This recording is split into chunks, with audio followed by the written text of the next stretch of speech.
What if the real danger to society isn't evil people doing terrible things, but ordinary people who stop thinking? Not because they're cruel, not because they're dumb, but because they surrender their ability to reason, bit by bit, without realizing it. Imagine a scientist, brilliant and respected, suddenly spreading dangerous falsehoods.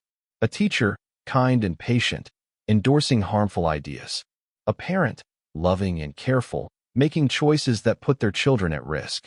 These aren't villains. They're people who've fallen victim to what Dietrich Bonhoeffer called the power of stupidity. And the terrifying truth? It's not happening to others. It could happen to anyone, even you. History has already shown us this danger. In 1961, Stanley Milgram asked ordinary volunteers to deliver shocks to another person, supposedly increasing in severity with each wrong answer. The results were shocking. 65% of participants obeyed instructions, even when they thought they might be causing death. These weren't sadistic people. They were regular citizens who temporarily abandoned independent judgment. Bonhoeffer saw the same phenomenon decades earlier in Nazi Germany. He watched educated, moral, and religious people support policies that contradicted everything they claimed to believe. Professors, doctors, clergy, they weren't being tricked. They were surrendering their own critical thinking. From his prison cell in 1943, waiting for execution, he wrote something chilling. Against stupidity, we are defenseless. Reasons fall on deaf ears. Evil, Bonhoeffer observed, carries within it seeds of self-destruction. It creates tension, resistance, eventual collapse. But stupidity feels righteous. It believes it's doing good. And because of that, it's almost impossible to correct. The implications are terrifying. Those in power don't have to force people to ignore facts. They just need to make independent thinking harder than simply going along. Stupidity doesn't emerge from ignorance or lack of education. It emerges when people are overloaded, pressured, or surrounded by systems that reward blind compliance. Bonhoeffer explained it in his letters. The stubborn person often doesn't act independently. Talking to them is like talking to slogans, catchphrases, and ideas that have taken over completely. Their mind is not truly present. It is occupied by pre-packaged truths handed down by others. This was revolutionary. He understood that stupidity isn't just a personal failing. It's a social and structural one. It grows in groups, spreads through institutions, and thrives under conditions that make independent thought inconvenient or costly. And here's the question he left for us. If ordinary people can stop thinking, if reason can fail without warning, what do we do? How do we recognize it in ourselves before it's too late? Because the most dangerous stupidity isn't in other people. It's the quiet, obedient surrender inside all of us. So now that we understand the danger, ordinary people giving up their ability to think, let's dive deeper. Dietrich Bonhoeffer wasn't just a philosopher pondering abstract ideas from an ivory tower. He was a man in the middle of history, watching the collapse of rationality in real time. Born in 1906 to an intellectual family in Germany, Bonhoeffer believed in the power of education, reason, and moral responsibility. His father was a respected psychiatrist and neurologist, and young Dietrich grew up immersed in ideas, books, and discussions. He believed knowledge and ethics could guide society. But then the Nazis came to power, and Bonhoeffer witnessed something horrifying. Educated, thoughtful, moral people, professors, clergy, doctors, all actively supporting policies and leaders that violated the very values they claimed to uphold. They weren't uneducated, unthinking masses. They were people who chose to surrender their own minds. From his prison cell in 1943, knowing he would soon be executed for his role in resisting Hitler, he wrote one of the most unsettling observations in modern thought. Against stupidity, we are defenseless. Why? Because stupidity isn't like evil. Evil is aware of itself. Evil knows it is doing wrong, which creates tension, unease, and eventually self-destruction. But stupidity? It believes it is doing good. It feels righteous.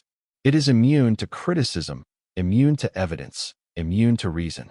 Bonhoeffer saw that stupidity often serves existing power structures.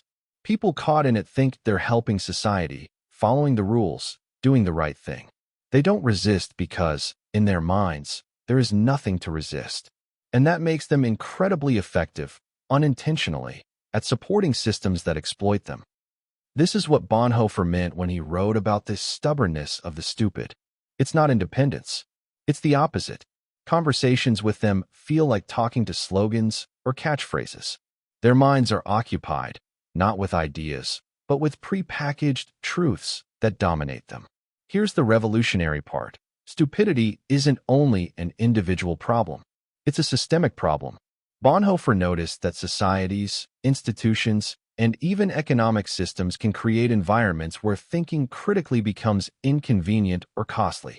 The more stressed people are, the less mental bandwidth they have. The busier, the poorer, the more overwhelmed, the easier it becomes to surrender thought entirely. And he was decades ahead of his time. Modern social science confirms what he saw. Economic pressures, social expectations, and overwhelming information all push ordinary people toward intellectual surrender. When thinking independently is harder than simply agreeing, people often take the easier path, and it's deadly. Bonhoeffer's insight wasn't about IQ or formal education.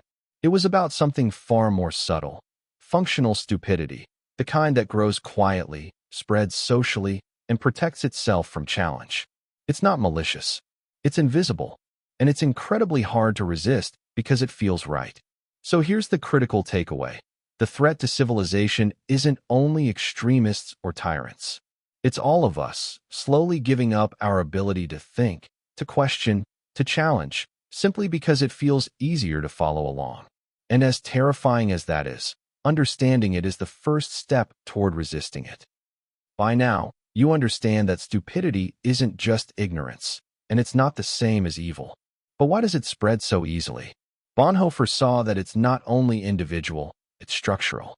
Societies, institutions, and even the way our brains are wired create environments where independent thinking becomes exhausting, inconvenient, or downright risky. Think about it. When you're juggling multiple jobs, struggling with bills, bombarded by news and social media every hour, thinking deeply about complex issues isn't just hard, it's nearly impossible. And so, giving in to simplified ideas, slogans, or comforting narratives becomes the easiest path. This is what economists call rational ignorance. It's more efficient to remain uninformed than to invest the time and energy to understand complex realities. Bonhoeffer noticed this decades ago.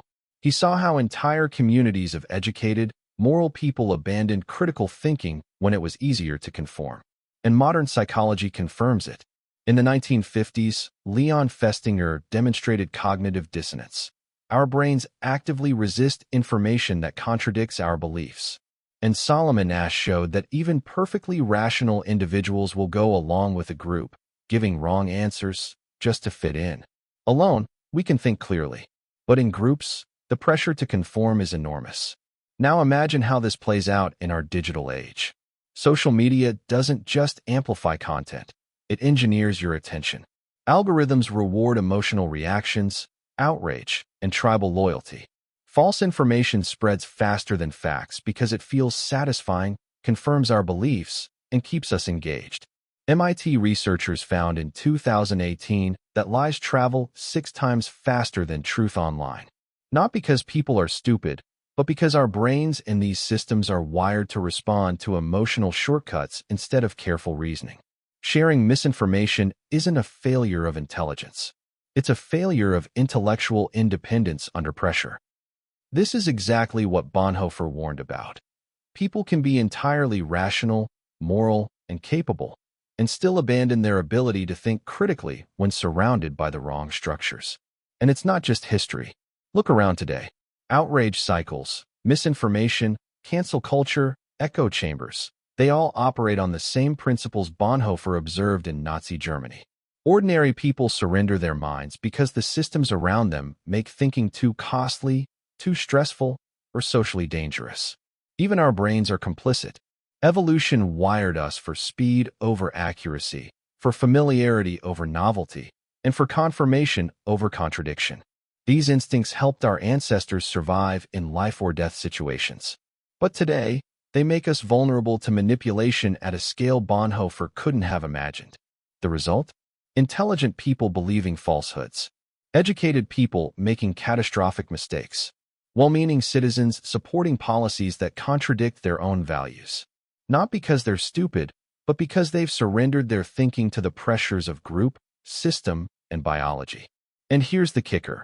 The more complex and overwhelming the world becomes, the easier it is to give in. Stupidity isn't just an individual weakness. It's a social and systemic trap. And the more we are stressed, distracted, or divided, the more likely we are to fall into it. Bonhoeffer's insight was profound. The threat isn't always external. It grows quietly inside societies, nurtured by systems, institutions, and even the wiring of our own minds. Understanding this isn't optional. Recognizing it is the first step to resisting it. If stupidity is systemic, psychological, and nearly invisible, the question becomes, how do we fight it? Bonhoeffer believed the only way to resist was through what he called costly grace. Not a religious term here. It's the willingness to think independently, even when it's uncomfortable, unpopular, or dangerous. Because resisting stupidity isn't easy. It isn't flashy. It doesn't feel good. In fact, it often feels like swimming against a tidal wave. But it is the very act that preserves our humanity. Bonhoeffer understood that resisting intellectual surrender comes with a cost. In Nazi Germany, standing up to authority wasn't theoretical, it was deadly. And he paid that ultimate price. On April 9, 1945, just weeks before Germany surrendered, Bonhoeffer was executed by hanging. His last words, according to fellow prisoners, were, "This is the end for me, the beginning of life." His sacrifice wasn't just political, it was philosophical.